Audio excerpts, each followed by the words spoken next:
I've been raised to work hard, like, and that Mhm. your work will speak for you, right? Which is the worst thing I was ever taught. So basically, I went into these places like, I'm going to do the best, I'm going to do better than everyone. And what I established is this workforce type of personality that I Mhm. can do everything and anything better than everyone. And what that did is cheapen my skill set to the point where they only had me on the as a news reporter on the entire nightly news. So I did all of the stories that 4 or 5 people would be doing in the morning. So what that Wow. established is that my worth was tied into how much I could put myself out there for others and ignore my needs. So that's where Yeah. that seed was watered in my Mhm. career.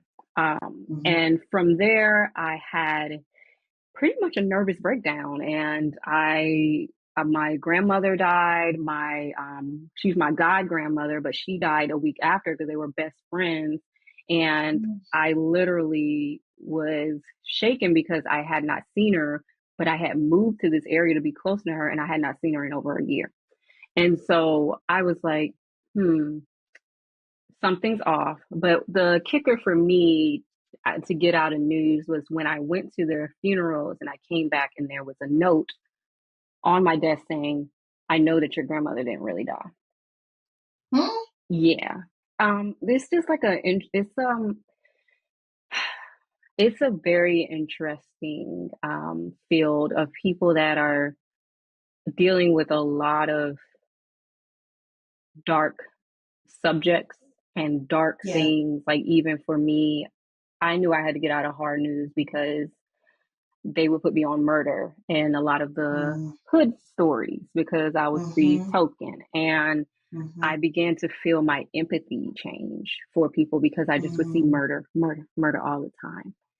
Yep. And basically, I think it desensitizes you if you allow it to. And I think that they just simply saw me getting days off.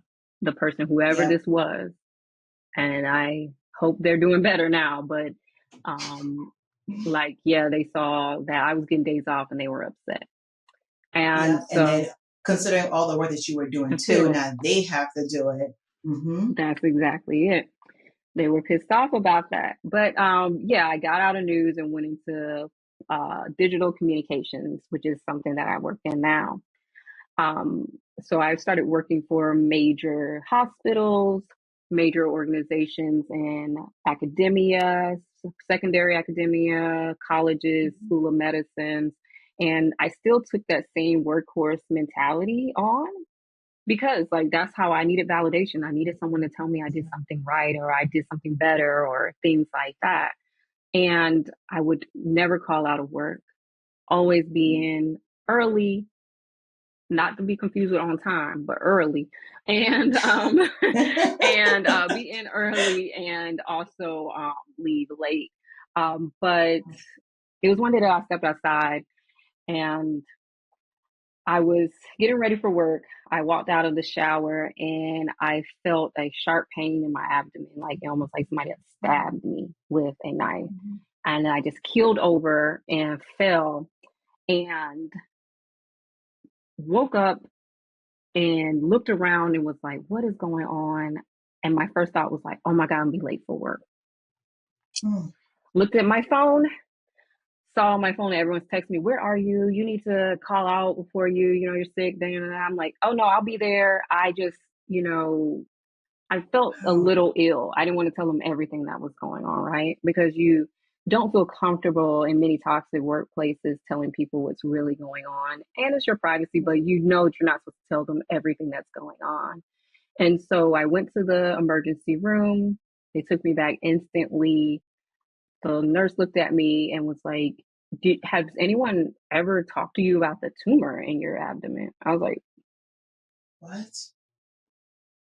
girl, you can't just like bring it up like I have a mole. Like you So so casual, yeah, but right? she was just like, has anyone looked into that? And she's like, I don't see it on your records. I had never heard about this. I mean, I would get abnormal pap smears, things like that, but the doctor would gaslight me. It's like, oh, it's just, whatever, things like that. But It ended Right. up being that I had like a basketball-sized tumor in my abdomen, and Oh it my needed to goodness. be looked into instantly to see if it was malignant or benign, and also that it was pressing on my organs and sucking blood. So not all tumors take in blood, but this one did. Mm-hmm. Went to oncology, waiting on the results. Ended up saying they need to do more tests, so I had to go home with that. But of course, I didn't go home. Where did I go? Into work. Oh my goodness, Sharinda. Wow. You know, because they were texting me the whole time, like, when do you think you're gonna be in? So Wow. they already had told me that I need a major surgery and I'll be out for a few months. I thought it was a good time to go ahead and tell my supervisor that I needed to take this time off. They looked straight into my eyes and asked me, well, how long do you think you're going to be out? Because we need you to be here in the office. Mm-hmm. And that was when the epiphany actually set in, that these people don't care anything about me. They don't care anything about Yeah. my health. And they don't care about how hard I work in reference to me being a human. And that was the Yeah. day that I decided that I'm going to take all of my time off that I have hoarded, travel the world, use my FMLA, and then find a better, healthier job. And I love that. that is why I started the PTO Nomad, because I thought about it. I can't be the only woman that doesn't feel like she can't speak up for herself in these boardrooms, or take time off, or have to hide her pregnancy, or all of the above, or anything like that in these corporate workspaces. And not all women are as vocal as I am. I Yep. wanted to create a safe space for women, especially women of color in corporate America, to be able to gain the skills and the entitlement to their time, their wellness, their self care, and their peace.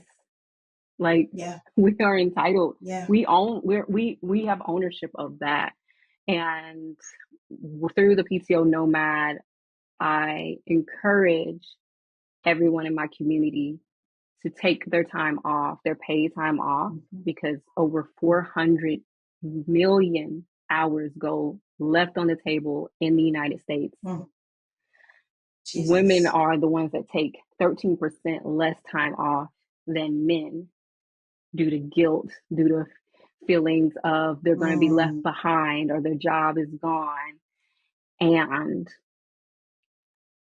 honestly, the only difference between us is like audacity. Like, with men, they feel entitled to their Yep. time. They know, oh, okay, I don't have to be perfect to apply for this job. I don't have to be perfect. I don't have to have all the Yep. skills. Women want to have we feel like we have to have all the skills and more to be able Yep. to be validated in a place in the Yep. world, but definitely in corporate America. So I say all Yeah. that to For say the sure. PTO Nomad is there to give a safe place for us to talk about the different issues that we're dealing with at our jobs, to brainstorm together, to learn corporate wellness, as well as Mm-hmm. travel the world through using our paid time off. I love that.